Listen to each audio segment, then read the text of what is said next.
Glória a Deus. Quantos estão comigo aqui nessa manhã? Quantos salvos e crentes no Senhor Jesus nós temos aqui? Bom dia a todos. Meu nome é Eduardo Henrique Fontainha. Com muito orgulho, Fontainha. Né? E nessa manhã eu quero pregar justamente para os crentes no Senhor Jesus Cristo. E eu queria já começar lembrando desde o início da fundação do mundo, desde a queda de Adão. E desde a queda do homem, o homem tem tentado, por conta própria, se reconciliar com Deus. Nós vemos esse exemplo até mesmo na vida do próprio Adão, que tentou coser para si vestes, para poder se reconciliar com Deus, mas ele não conseguiu. E durante todo o tempo da humanidade, a humanidade tem tentado se reconciliar com o Senhor, mas eles não têm conseguido. Todas as tentativas são frustradas. Só que nós temos que mostrar para essas pessoas que a salvação ela já está disponível e ela é real. Amém? E por isso eu queria falar para vocês nessa manhã sobre o processo da salvação, da reconciliação com o Senhor.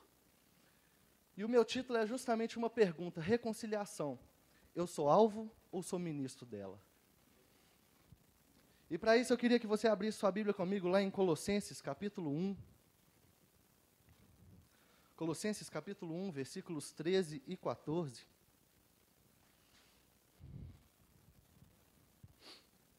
Diz assim: o qual nos tirou da potestade das trevas e nos transportou para o reino do Filho do seu amor, em quem temos a redenção pelo sangue, a saber, a remissão dos pecados.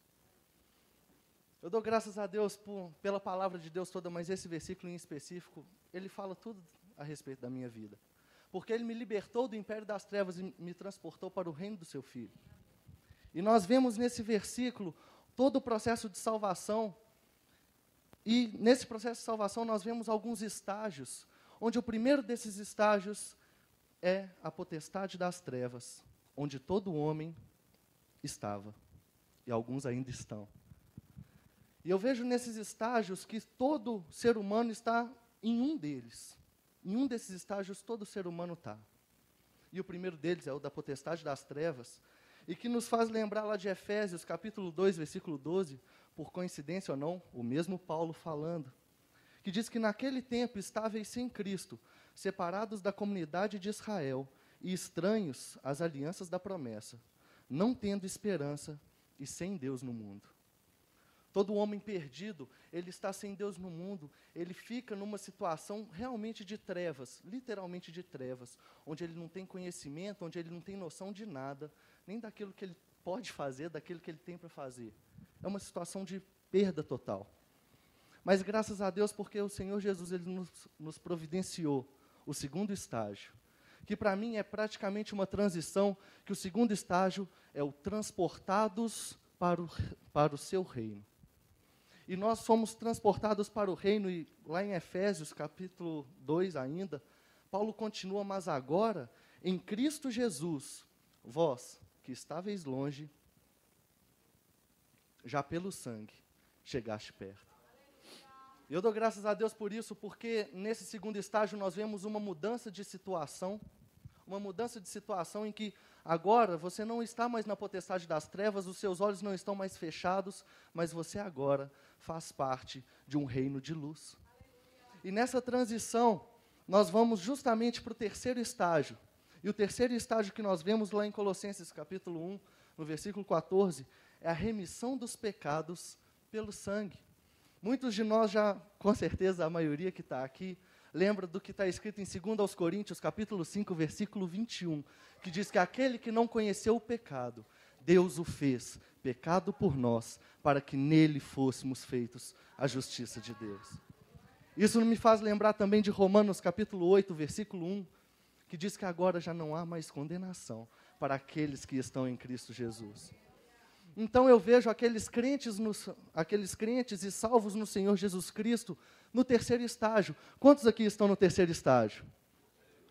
São poucos que são remidos pelo sangue, mas glória a Deus. Vou perguntar de novo: quantos aqui estão no terceiro estágio? Glória a Deus.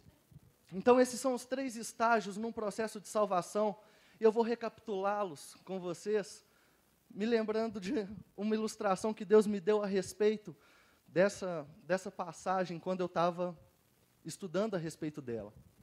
Quem aqui teve infância? Glória, aleluia. O Evangelho, o reino de Deus, ele é tão simples que as crianças, elas herdam o reino. Quem aqui já brincou de esconde-esconde? Ei, glória.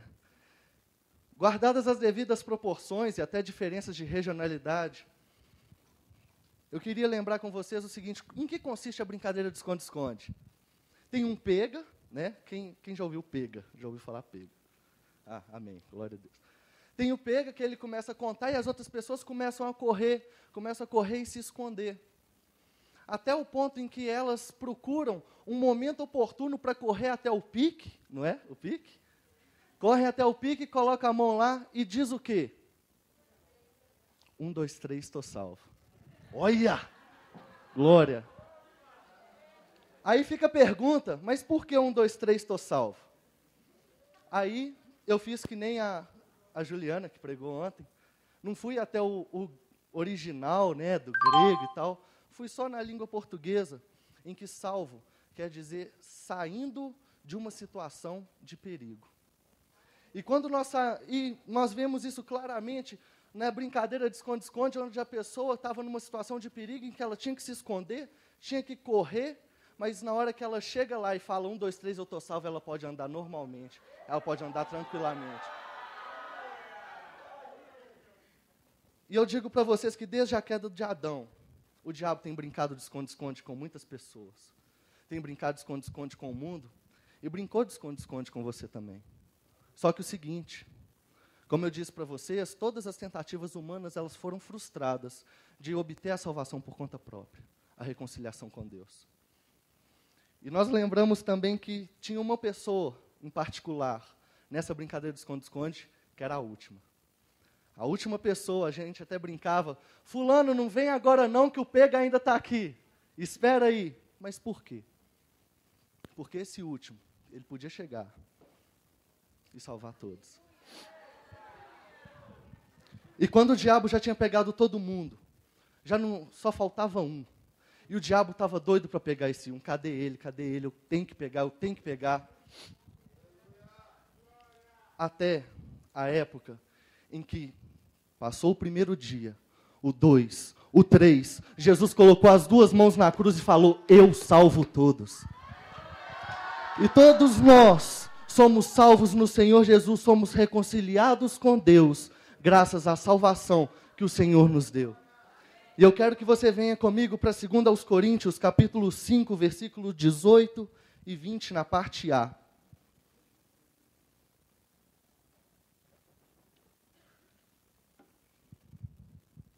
Agora vem o porquê da salvação.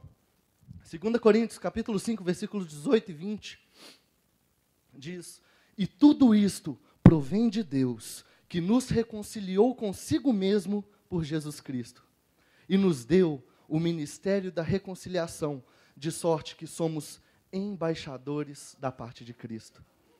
Nós recebemos tão grande salvação do Senhor. Nós aceitamos o sacrifício dele naquela cruz e nós recebemos essa salvação, mas ela não pode ficar só com a gente. Tem muitas pessoas que elas ficaram desanimadas porque perderam o esconde-esconde. Estão lá, sentadas no meio-fio, lamentando. Agora nós, como estamos no 3º estágio, temos que chegar até essas pessoas e falar, olha, chegou um último lá e salvou todos. Nós temos que começar a divulgar isso para essas vidas porque elas necessitam disso. Nós temos que entender que o Senhor, Ele nos concedeu esse ministério da reconciliação e nós somos embaixadores do Senhor Jesus aqui na terra. E olha, não acha que você não tem condição de fazer isso não, porque o Espírito do Senhor te ungiu para pregar libertação aos cativos, restauração de vista aos cegos e pôr em liberdade os oprimidos e anunciar o ano aceitável do Senhor. Se você entende, meu querido, que agora se você não é salvo, você é um alvo. E se você é salvo, você é um ministro da reconciliação, feche os seus olhos comigo, ore comigo nessa manhã. Coloca a mão no seu coração e fala, Senhor, eu coloco a minha vida diante do Senhor. E declaro, Pai, que eu irei onde queres que eu vá. Eu farei o que queres que eu faça. E eu direi o que queres que eu diga. Toma a minha vida em tuas mãos, ó Pai, e usa-me como instrumento do Senhor nessa terra. Em nome de Jesus. E para terminar, eu quero apenas lembrar de algo que o meu sábio pai me falou essa semana, que Jesus é justamente aquele que age em 3 momentos da nossa vida, nos 3 tempos da nossa vida, no nosso passado, no nosso presente e no nosso futuro. Jesus é aquele que apaga o seu passado, é aquele que muda o seu presente e garante o seu futuro. Aleluia.